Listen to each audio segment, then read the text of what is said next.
Pickleball is a sport that is all about pressure. Applying pressure when you have the chance, and relieving it when you're in trouble. And while high-powered putaways are deserving of our attention, the ability to defend and get out of a jam is huge when it comes to playing advanced pickleball. Resetting the point is a term that's often used, but not always understood. We can imagine a pickleball rally as having a scale associated with it. When one team has an advantage, they are outweighing the capacity of the other team.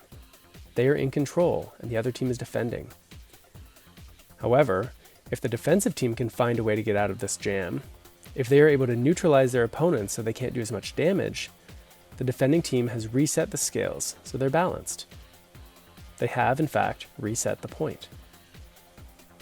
So what needs to happen to be able to reset the point?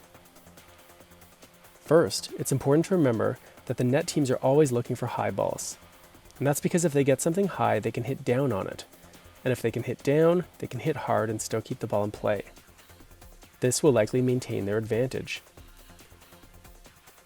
So to reset the point, the defending team has to find a way to get the ball back in play so that it is low enough and slow enough to force the net team to hit upward. While they probably won't miss this shot, they probably aren't likely to hit with a lot of pressure, with a lot of speed, like they did before. High balls, on the other hand, will continue to allow the offensive team to maintain their advantage. So how do you do it? How do you force this upward hit? First, it's important that the ball travel low over the net. If the ball is going to force an upward hit, it better be no more than a foot or so above net height. To keep the ball low, defenders have to control their paddle angle. A perpendicular paddle face will be alright if the ball is a little bit high, and a slightly open paddle face will be needed if the ball is low.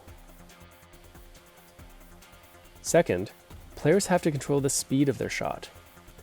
If they want the ball to get past the net, but then to drop before the opponents, they better hit slow enough that gravity has the time it needs to do its work.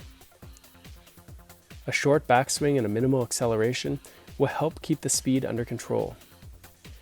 How much speed to use is a function of the speed of the oncoming ball, as well as where the player is standing when they hit it and which direction they're sending the ball. Advanced players may even use a little bit of backspin to help the ball float a little farther toward the net, or topspin to help the ball get up and over the net and then dip down. Adding spin generally complicates the shot, but it can be a useful attribute when trying to play with such a small margin of error.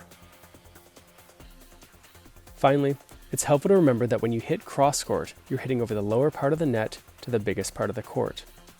While down the line resets are indeed possible, players who try to reset the point with a crosscourt typically have more success.